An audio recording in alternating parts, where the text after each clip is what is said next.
Hello guys, welcome back. ദിലീപേട്ടന്റെ ജനപ്രിയ നായകൻ ദിലീപേട്ടന്റെ ബബ്ബബ്ബ ഇപ്പോഴും തിയേറ്ററിൽ ഓടിക്കൊണ്ടിരിക്കുകയാണ്. പക്ഷെ ബുക്ക് ചെയ്യാൻ വേണ്ടി നമ്മൾ നോക്കുമ്പോഴത്തേന് മുഴുവൻ പച്ച കത്തി കിടക്കുകയാണ്. അതായത് വലിയ രീതിയിൽ ബുക്കിംഗ് ഇല്ല എന്നുള്ളതാണ് വാസ്തവം.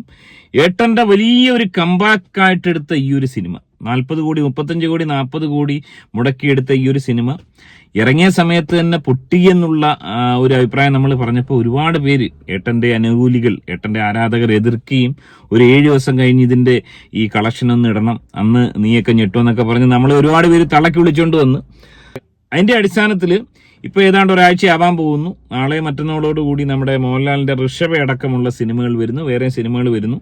മിക്കവാറും ബബ്ബബ്ബ പല തിയേറ്ററുകളിൽ നിന്നും പോകാൻ സാധ്യതയുണ്ട്. ഏട്ടന്റെ അനുകൂലികൾ ഇപ്പോഴും പറയുന്നത് ബബ്ബബ്ബ സൂപ്പർ ഹിറ്റായി, ഏതാണ്ട് 100 കോടിയോളം നേടിക്കഴിഞ്ഞു എന്നാണ് പറയുന്നത്. എന്താണ് സംഭവിച്ചത്? അതിനിടയിൽ അതിലും വലിയ അപരാധം. ഞാൻ ഈ സിനിമ കണ്ടില്ല. നേരത്തെ ഏറ്റവും ഇഷ്ടമുള്ളത് നമ്മുടെ ദിലീപ് ഏട്ടന്റെ സിനിമ തന്നെ ആയിരുന്നു. ജനപ്രിയ നായകന്റെ സിനിമകൾ മുടങ്ങാതെ കാണാറുണ്ടായിരുന്നു. നമുക്കെല്ലാം മറന്നൊന്ന് ചിരിക്കാൻ പറ്റുന്ന ഒരു സിനിമകളാണ് പൊതുവെ ഈ ദിലീപിന്റെ പടങ്ങൾ. അങ്ങനെയായിരുന്നു. എന്നാൽ കഴിഞ്ഞ ഒരു 5-6 വർഷമായിട്ട് ദിലീപിന്റെ ഈ കേസിന് ശേഷം അത്തരത്തിലുള്ള സിനിമകൾ, ദിലീപിന്റെ സിനിമകൾ വന്നിട്ടില്ല എന്നുള്ളത് നമുക്കറിയാം. അല്ലാതെ ഈ പേട്ടൻ ഫാൻസ് ഇങ്ങനെ നടന്ന് തള്ളി മറിക്കുന്നതല്ലാതെ പഴയ കാലത്ത് ദിലീപ് ചെയ്ത ഈവൻ വിനയൻ പടങ്ങളിൽ പോലും നമ്മൾ കണ്ടിട്ടുള്ള ഒരു കോമഡി, വിനയന്റെ സിനിമകളാണ് ഏറ്റവും കോമഡി ആയിട്ട് ആക്ച്വലി എനിക്ക് വന്നിട്ടുള്ള ദിലീപിന്റെ സിനിമകൾ. അത്തരത്തിലുള്ള സിനിമകൾ പോലും വന്നിട്ടില്ല. കേസിന് ശേഷം ദിലീപ് കാണിക്കുന്ന ചില അപരാധങ്ങൾ ഈ സിനിമയിലടക്കം, ഈ സിനിമയിൽ ഇപ്പൊ ഏറ്റവും വിവാദമാകുന്ന ഒരു സീൻ, ആ സീനൊന്ന് കാണുക. അതിനുശേഷം ഇതിന്റെ കളക്ഷൻ റിപ്പോർട്ടിലേക്കും ഗോപാലേട്ടൻ എത്ര കിട്ടി, ഗോപാലേട്ടന്റെ കളസം കീറിയോ, അതായത് നമ്മുടെ ഗോപാലേട്ടന്റെ അവസ്ഥ എന്താണ് എന്നൊക്കെ വളരെ വിശദമായി നമുക്ക് പരിശോധിക്കാം. സിനിമയിലെ ഒരു പ്രത്യേക രംഗത്ത് ധ്യാനിന്റെ ഒരു നെറേഷനാണ്. ധ്യാൻ പറയും, രമണിയെ പണ്ട് അണ്ണൻ ഇതുപോലെ തട്ടിക്കൊണ്ടുപോയതാ. വിനീത് ചോദിക്കും, എന്നിട്ടോ? ധ്യാൻ പറയും, രമണിയെ അണ്ണൻ കൊണ്ടുപോയി കറന്നു. വിനീത് ധ്യാൻ തിരിച്ച്, രമണി നാട്ടിലെ ഒരു പശുവാണ്. ഇതിൽ ഏറ്റവും വലിയ പ്രശ്നം എന്താണെന്ന് വെച്ചാൽ, ഈ ഒരു പാർട്ടിൽ നെറേഷൻ വരുന്നത് ദിലീപ് ഒരു പെണ്ണിനെ തട്ടിക്കൊണ്ടുപോകാൻ ഒരു വണ്ടിയിൽ നിന്നും വരുന്ന വിഷ്വൽസ് വെച്ചിട്ടാണ്. ഒരുപാട് ഓഡിയൻസിനെ ഈ പർട്ടിക്കുലർ സീൻ അൺകംഫർട്ടബിൾ ആക്കിയിട്ടുണ്ട്. അതിപ്പോ സിനിമ ഇഷ്ടപ്പെട്ടവർക്ക് പോലും. ഒന്ന് ആലോചിച്ച് നോക്കുക, ഇതുപോലെ തന്തയില്ലായ്മ, ഇതുപോലെ അപരാധം പടച്ചുവിടാൻ എങ്ങനെ ധൈര്യം വരുന്നു? ദിലീപ് മാത്രമല്ല, ദിലീപിന്റെ കൂടെ നിൽക്കുന്ന ഈ സീനിൽ അഭിനയിച്ച ധ്യാനായിക്കോട്ടെ, വിനീത് ശ്രീനിവാസനായിക്കോട്ടെ, ഇതിന്റെ കഥ എഴുതിയ അപരാധികൾ, തിരക്കഥ എഴുതിയ നൂറിന്റെ ഭർത്താവും, എന്നാലോചിച്ച് നോക്കുക, തന്തയില്ലായ്മയാണ് ചെയ്തുകൊണ്ടിരിക്കുന്നത്. പറയാതിരിക്കാൻ നിവൃത്തിയില്ല. കാരണം ഒന്ന് മനസ്സിലാക്കണം, ഈ അതിജീവിതയെ തട്ടിക്കൊണ്ട് പോയത് ദിലീപ് ആയിക്കോട്ടെ, അല്ലായിക്കോട്ടെ, എന്തോ ആയിക്കോട്ടെ, ദിലീപിനെ വെറുതെ വിട്ടു. പക്ഷേ ഈ ദിലീപ് ഈ കേസിൽ പെട്ടതിന് ശേഷം നാളിതുവരെയുള്ള ദിലീപിന്റെ സിനിമകളിലെല്ലാം ഇതുമായി ബന്ധപ്പെട്ട സീനുകൾ എത്ര ഉണ്ടെന്ന് ആലോചിക്കുക. അതായത് ദിലീപിന്റെ അല്ലെങ്കിൽ ദിലീപിന്റെ കൂടെ നിൽക്കുന്ന, ദിലീപിന് വേണ്ടി കഥ എഴുതുന്ന, തിരക്കഥ എഴുതുന്ന ആളുകളുടെ ഒരു പ്ലാൻ എന്ന് പറയുന്നത് ദിലീപിനെ സന്തോഷിപ്പിക്കാൻ വേണ്ടി ഈ പറഞ്ഞ കണക്കുള്ള സീനുകൾ ഇതിൽ കുത്തിത്തരുക. അതായത് ഇവരുടെ ഒരു കണ്ണിൽ അതിജീവിത എന്ന് പറയുന്ന ഈ ഒരു നടി അനുഭവിച്ചത് ഒരു തമാശക്കളിയാണ്. ആ ഒരു പെൺകുട്ടിക്കുണ്ടായ അനുഭവം ഇവർക്കൊരു തമാശയായിട്ടാണ് ഫീൽ. അത് വെച്ച് കണ്ടന്റ് ഉണ്ടാക്കി സിനിമയിൽ നർമ്മം ഉണ്ടാക്കിയാണ്. ഈ രീതിയിൽ അപരാധം പടച്ചു വിട്ടു കഴിഞ്ഞാൽ ദിലീപിന്റെ സിനിമകൾ ഇനി വിജയിക്കും. ദിലീപ് ചെയ്തുകൊണ്ടിരിക്കുന്ന ഏറ്റവും വലിയ തോന്നിവാസം അത് തന്നെയാണ്. ദിലീപിന്റെ പടങ്ങളിൽ ലാലേട്ടൻ അടക്കം ഇതിൽ അഭിനയിച്ചിരിക്കുകയാണ്. ഈ സിനിമയിൽ 8ാം പ്രതിയായി ദിലീപ് നിൽക്കുന്ന സമയത്ത് ലാലേട്ടൻ ഈ സിനിമയിൽ അഭിനയിച്ച് നമ്മൾ കണ്ടാണ്. കുറ്റവിമുക്തനായിട്ട് ദിലീപ് ഇറങ്ങിയിട്ട് ആദ്യം ചെയ്തത് ദൈവത്തോട് നന്ദി പറയുകയോ ഒന്നുമല്ല ദിലീപ് ചെയ്തത്. ദിലീപ് ആഹ്ലാദഭരിതനാവുകയോ ഒന്നുമല്ല ചെയ്തത്. ദിലീപ് ആദ്യം തന്നെ പറഞ്ഞത് മഞ്ജു വാര്യർക്ക് ഇതിൽ പങ്കുണ്ട്. അങ്ങനെ എന്തെങ്കിലും പങ്ക് മഞ്ജു വാര്യർക്ക് ഉണ്ടായിരുന്നെങ്കിൽ, എന്തെങ്കിലും ദിലീപുമായി ബന്ധപ്പെട്ട ഒരുപാട് തെളിവുകൾ, ഇപ്പം ദിലീപ് നിരപരാധിയാണെങ്കിലും ഒരുപാട് തെളിവുകൾ ഉള്ളതിന്റെ അടിസ്ഥാനത്തിൽ 85 ദിവസം ദിലീപിന് ജാമ്യം കിട്ടാതെ, അതായത് രാമൻപിള്ള വരുന്നതിന് മുമ്പ് വേറൊരു വക്കീലായിരുന്നു, കണഞ്ഞ് പരിശ്രമിച്ചിട്ടും ജാമ്യം കിട്ടാതിരുന്ന എന്താ? അന്ന് എന്തുകൊണ്ട് ഈ പറഞ്ഞ കോടതി പോലീസാണോ കൊടുക്കായിരുന്നത്? പോലീസ് കള്ളക്കേസ് ഉണ്ടാക്കിയെന്ന് പറയുന്നു. പോലീസാണോ ദിലീപിന് ജാമ്യം കൊടുക്കായിരുന്നത്? 85 ദിവസം ദിലീപ് അവിടെ കിടക്കാൻ കാരണം കോടതിയല്ലേ? അപ്പൊ ആ കോടതി എന്തുകൊണ്ടാണ് ദിലീപിനെ ജാമ്യം കൊടുക്കാതെ ദിലീപിന്റെ പാസ്പോർട്ട് കണ്ടുകിട്ടിയത്? വിദേശ യാത്രയ്ക്ക് ദിലീപ് പോയി കഴിഞ്ഞാൽ തെളിവ് നശിപ്പിക്കുമെന്ന് പറഞ്ഞിട്ട് ദിലീപിന്റെ പാസ്പോർട്ട് എന്താ തടഞ്ഞു വെച്ച്? ഇപ്പോഴാണ് പാസ്പോർട്ട് കിട്ടിയത്. അന്നത്തെ കോടതി എന്താണ് അങ്ങനെ ചെയ്തത്?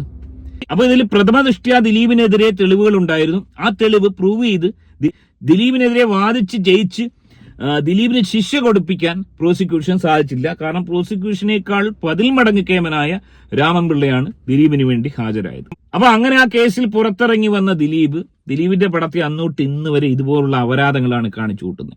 ബലം എന്താണ്? ഓരോ സിനിമയും പേട്ടന്റെ കമ്പാക്കാണെന്ന് പറഞ്ഞിട്ട് ഇപ്പോഴും കമ്പാക്ക് ആയിട്ടില്ല. ഇനി അടുത്ത സിനിമയിലേക്ക് കമ്പാക്ക് മാറ്റി വെച്ചിരിക്കുന്നു. പേട്ടന്റെ കമ്പാക്ക് അടുത്ത സിനിമയിലാണ്.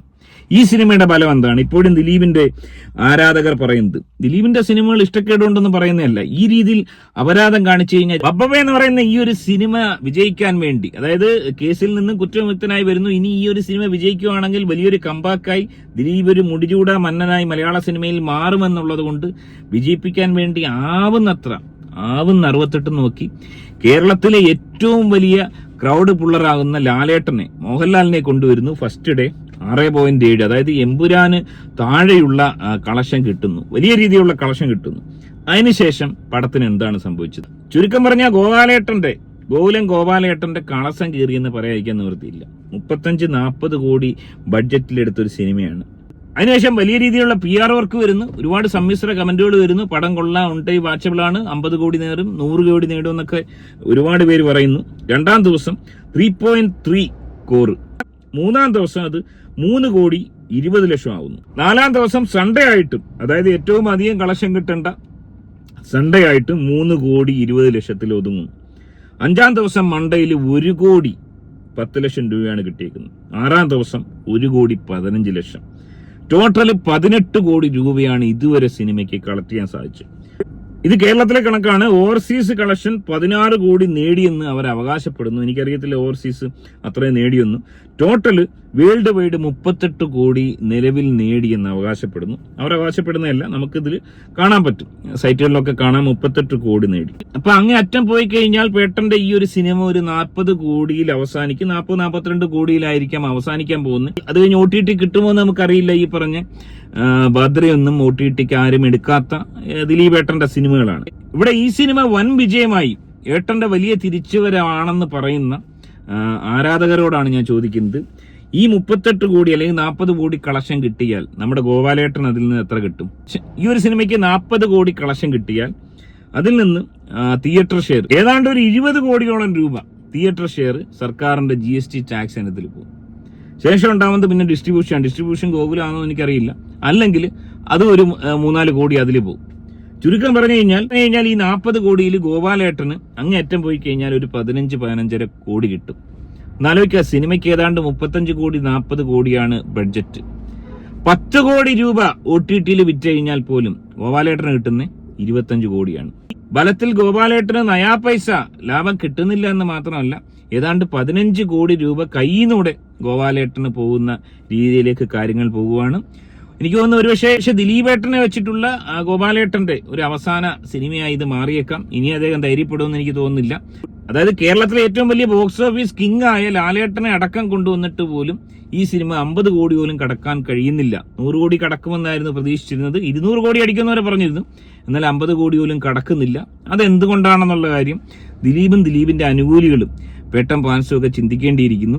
ഇതുപോലുള്ള അപരാധങ്ങൾ, ഇതുപോലുള്ള ആൾക്കാരെ അവഹേളിക്കുന്ന, അതിജീവിതകളെ അവഹേളിക്കുന്ന രീതിയിലുള്ള അപരാധങ്ങൾ പടച്ചുവിട്ടാൽ, ഇത്തരം തന്തയില്ലായ്മകൾ കാണിച്ച് നാളുകളിൽ സിനിമ ഹിറ്റാക്കാൻ ശ്രമിച്ചു കഴിഞ്ഞാൽ അമ്പേ പരാജയമായിരിക്കും. ഈ രീതിയിലാണ് പോകുന്നതെങ്കിൽ വരും നാളുകളിൽ കൂടുതൽ ബോംബുകൾ പേട്ടന്റെ ഭാഗത്തു നിന്നുണ്ടാവാനുള്ള എല്ലാ സാധ്യതയുമുണ്ട്. ഏറെ ദുഃഖകരമായ ഒരവസ്ഥയാണ്. ഗോപാലേട്ടന്റെ അവസ്ഥ വളരെ പരിതാപകരമാണ്. പറഞ്ഞറിയിക്കാൻ പറ്റാത്ത രീതിയിലേക്ക്, പൊട്ടിക്കരയുന്ന രീതിയിലേക്ക് ഗോപാലേട്ടൻ പോയിരിക്കുന്നു. ഏറെ ദുഃഖകരമായ ഒരവസ്ഥ. എന്താണ് നിങ്ങളുടെ അഭിപ്രായം ഇതിനെക്കുറിച്ച്? നിങ്ങളുടെ അഭിപ്രായം കമന്റായി രേഖപ്പെടുത്തുക. ഒരുപക്ഷെ ഇതുകണക്കുള്ള അപരാധങ്ങൾ കാണിച്ച് ജനങ്ങളുടെ കണ്ണി പൊടിയിട്ട് വിജയിക്കാമെന്ന് ചിന്തിക്കുന്നത് അത്ര നല്ല കാര്യമല്ല. ദൈവം അതിന് അനുവദിക്കുമെന്ന് എനിക്ക് തോന്നുന്നില്ല. എനിവേ നിങ്ങളുടെ അഭിപ്രായം കമന്റായി രേഖപ്പെടുത്തുക. ആദ്യമായിട്ട് വീഡിയോ കാണുന്നവർ വീഡിയോ ഒന്ന് ലൈക്ക് ചെയ്ത് ചാനൽ ഒന്ന് സബ്സ്ക്രൈബ് ചെയ്ത് വീഡിയോ ഒന്ന് ഹൈപ്പ് ചെയ്ത് കാണാൻ ശ്രമിക്കുക.